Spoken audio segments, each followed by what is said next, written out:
Hey, JD Hagler with Aux'Arc Climbing. Today we're going to talk a little bit about doing textures. So it's kind of an impromptu video, but I've had this slab hanging around for a while and the weather's super nice. So I wanted to go over a couple of the texture basics while we had all this set up and going.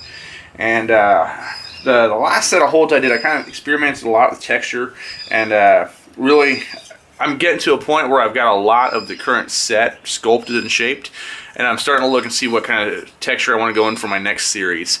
I've really fleshed out this series quite a bit, and I can always add more to it, but I'm kind of ready to go into the next texture and kind of experiment some other stuff. So I've been playing around with it a little bit and seeing what I can get away with.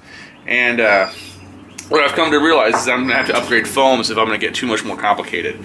So let's talk about that. If you're just doing your home shaping, really the dry green floral foam works great, and that's what we're going to talk about today, the limitations of that and what you can get away with. So I've got a couple different textures here. My most successful one's been this texture, this like tiger stripe line thing I got going on. It's kind of it's a little bit inspired by kilter grips, although not nearly as well done as theirs, and I've got a lot more of it going on, whereas they really only do like a couple of lines here and there. So like this one and this one I think are probably some of my prettiest holds. And then I've also got this texture here that I've messed around with, this kind of porous rock that I've got. This is supposed to be kind of a limestone drip and limestone runoff. This is an actual drip where it's catching, theoretically, or a shear maybe. And I kind of recreated a little bit of that here, but not as well, I feel like. And then I've got these chipped channels here. That's kind of more of a shear, I suppose. I actually really liked how that turned out. The rest of it has that same water runoff grooves. And then this here is a different, it's a same limestone drip catch, but instead of this, where it's hitting it on a plane, that's kind of a slab looking out, this is like a direct catch. And I actually really like this texture quite a bit. And I may go to this direction in the future. We'll see. So I want to talk a little bit about doing that. So the basic texture to deal with on these things is you're doing these kind of large grooves that you got going on. Most of that can be done with sandpaper. You can do a lot with sandpaper, getting those grooves, and really I just kind of wing it. I draw on my basic shape on some paper and kind of graph it out, figure out what I want to do exactly. But then when I start doing the actual texture, I'm really just winging it. So you don't actually have to do texture for your holds. If you want to do, like I could put a bolt hole in the end of this and call it sloper and be really happy. It would work great. You know, the texture that the foam provides is plenty for that kind of thing because it's so porous. It's got kind of a low resolution, for lack of a better term. You know, it's not very dense in a lot of ways. It's plenty dense for what we're doing, but if you want to get in a high detail, it needs to be denser. It needs to be a higher resolution. So for what we're doing, though, you can get those wide sweeping curves with sandpaper. Then if you want to go in there and get a little bit more detail, you can use a Dremel bit or this large sandpaper wheel it got on it, and that'll do a lot of the same things, grinding that out. And so that's how I'll get a lot of these swoops and curves in it. You know, you see my shaping videos. That's where a lot of that comes in. But as far as the fine texture, I do most of that with the Dremel. I have done some of that with the saw for some of the cracks and whatnot, but we'll talk about that. So I'm going to sand this down. Get rid of a lot of imperfections out of this.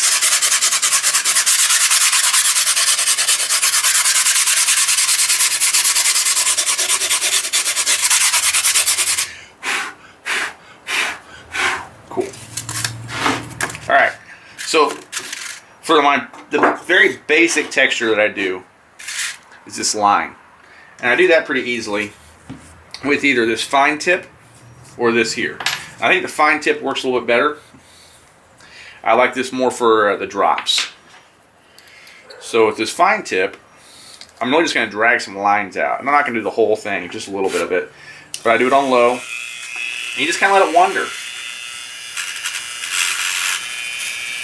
And you don't want to end cut it too much because then you'll create a place for the silicone to get caught. And we'll talk a little bit more about that here in a second. So try and keep it pretty straight and just wander.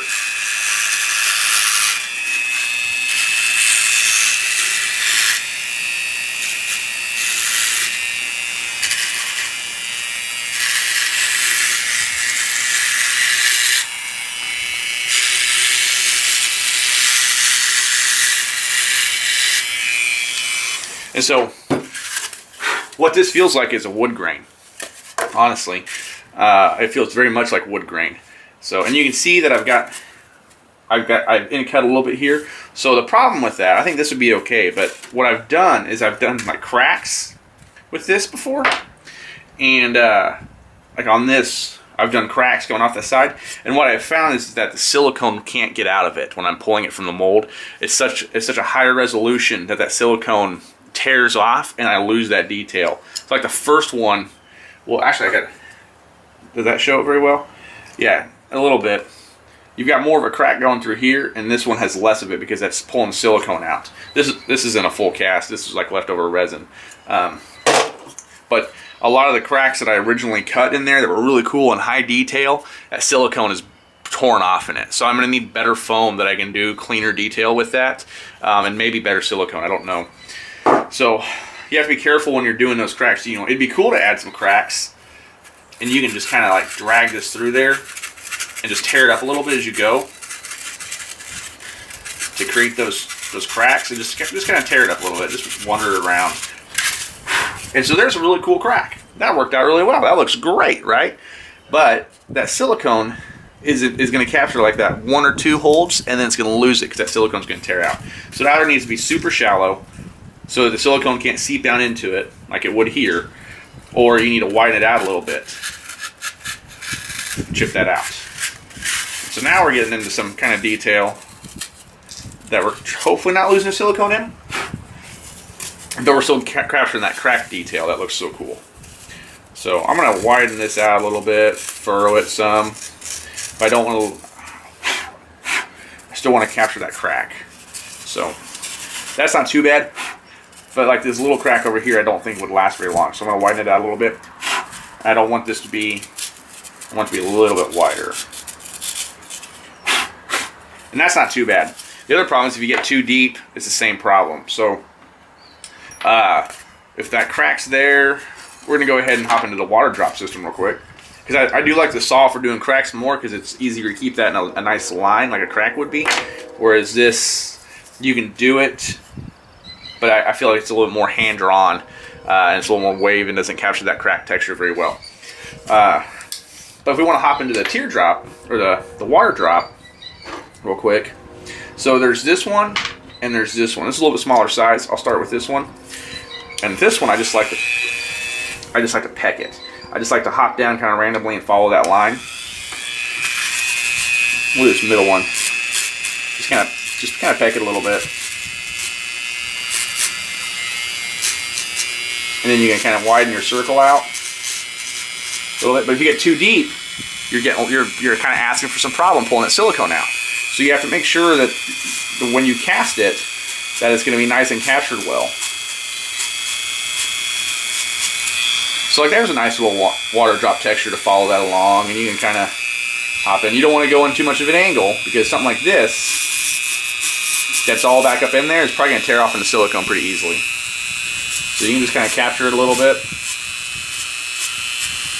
Nice little shallow drops. If you want to go a little bit bigger without having to circle it out, you go through a slightly bigger bit. These all say stone or some kind of texture. It doesn't matter on foam. Everything erodes foam. A little bit bigger.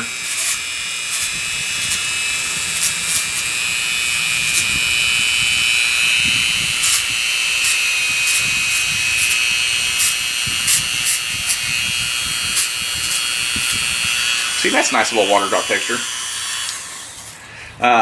If we want to do something like this,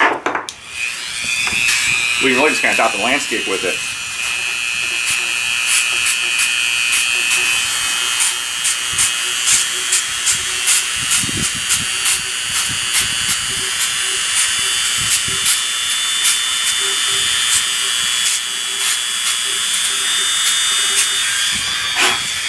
See, that looks all right. It's not very organic. It seems all pretty perfectly round. So I'm gonna come back in with this little guy.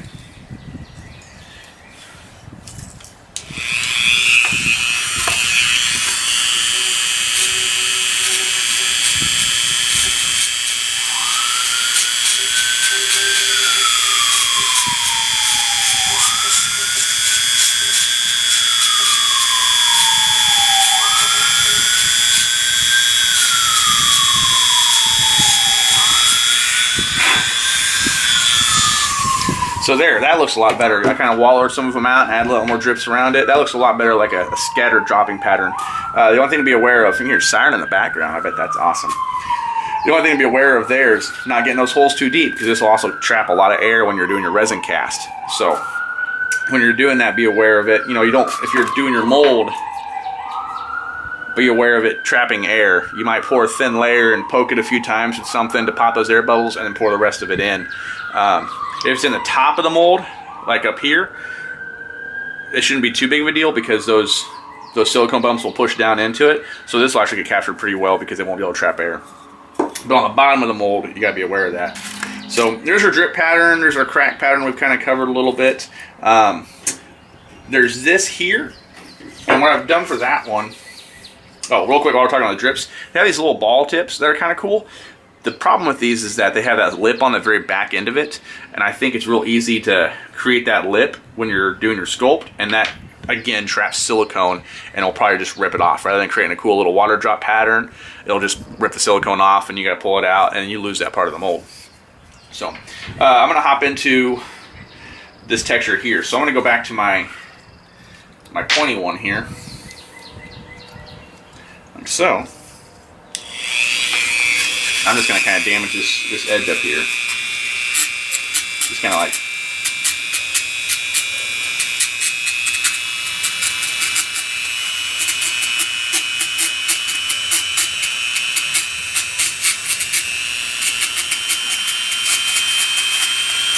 Use that fine tip to get a little more detail in there.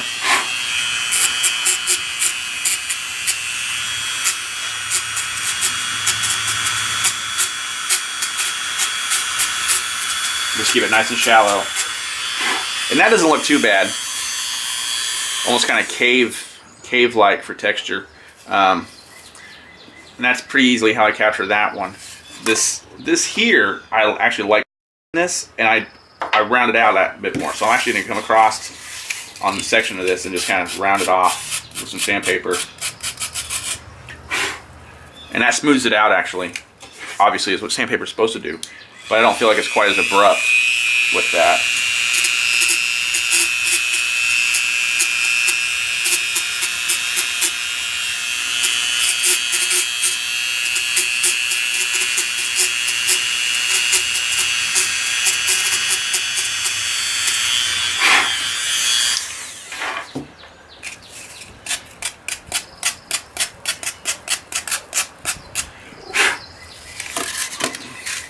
So, and that's the 4 textures I've really done for the most part. Like that crack, those lines, the water drop sandstone pattern, the water drop pattern, and this, whatever this is, this kind of a slab water drop pattern, maybe a softer limestone or something. I'm not sure, but I've seen it out there. I just don't know exactly what stone formation it is. So those are kind of the ones I've really done a lot with. Most of my holds have this here. Have a little bit of here. It needs to go nicely because I'm trying to keep that sandstone look to it. This Arkansas sandstone. I don't know how accurate this is right here, but I do like the detail. So that's kind of where I'm at with my textures. Those are how I apply most of them. That's how I do them, pretty simply. I hope that it gives you a little bit of inspiration or helps you out with techniques. If you've got a texture that you figured out that you really like doing, or you want to see me try it or learn it or whatever, let me know. And as I figure out new textures, I'll probably come back in and do like a part 2 of this video, because I want to expand beyond this. This is what I developed for my line that I've got. Whereas these two are like really clean, and I like how all 4 of these turned out. I actually don't like this one because it's got too much going on, and I don't feel like any of it's coherent. Like, what is this? What's this little channel right here? Like, nothing looks like that. Nothing's fallen into it this way. You know, I suppose if it was like that, but even then, none of this makes sense. I don't like this at all. So I try to create like a crack here, but it just had like this finger. I didn't care for it. I try to create more of a flake here, and I captured this a lot better. But again, I can't go back underneath it too much. It's going to rip that silicone out. So in fact, I think I actually had more of a crack down through there, and that silicone tore off in older holds. So that detail is lost. So things to be aware of when you're texturing and shaping. If you're even detailing them, you know, maybe you want to keep them a little bit more flat than that, like some of escapes climbing or stuff like that. But I like the texture. I think it adds a lot to it, and that's how I do it. So yeah, leave me some comments below. Let me know what you think. If you have any suggestions, hop to it, and I'll see what I can do. I appreciate you watching. Thanks.